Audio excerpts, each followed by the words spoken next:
Hi everyone, I just want to show how it's possible to use your Google calculator or another calculator to kind of compute some tricky problems.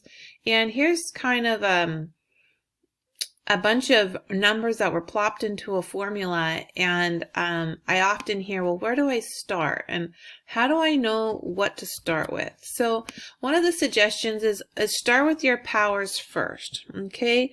And that kind of goes with your order of operations. Start with your exponents, your powers, your exponents, and do those first. So one of the things you can do is you can actually punch in the number here, 1.006875, and then this is your exponent key, to the negative 360, so you could do that. Or one of the things that's actually very quick is you can highlight this whole section here, copy it, and then in your Google search bar you put equals paste. And that here is then going to pull up the answer that we want, okay? And so that takes care of this part right here, this underline part. But then we have 1 minus this mess. So here's what I'm going to do. I'm going to go over to my calculator. I already have the mess simplified to a decimal.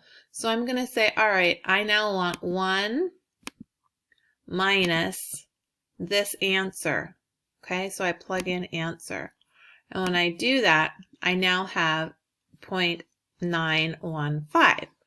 Okay, so it's kind of handy because it's keeping all the decimals. I don't have to write them all down. Now notice that this is in the denominator, right?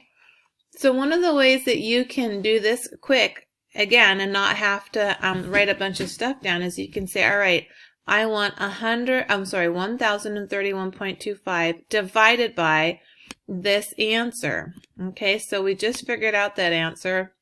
We just figured out that that answer is equal to 0.915, blah, blah, blah, blah, blah. So what you can now say is, okay, calculator, I want 1031.25, 1031.25 divided by my answer, and that will give me my final answer. And the nice thing about it, when you copy and paste, and you're copying and pasting and you're using this answer option, what it's doing is it's keeping all the decimals for you so that you don't have any rounding errors. That's kind of helpful. So I just kind of want to do a quick review again. When you're doing problems and you're not sure where to start, always start with your power. That's or your exponent. Get to that first. Take care of that.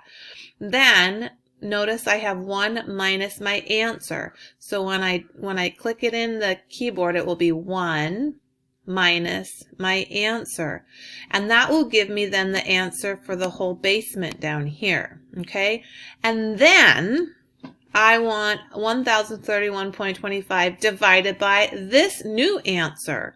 And that's when you plug in 1031.25 divided by this new answer to get your final answer.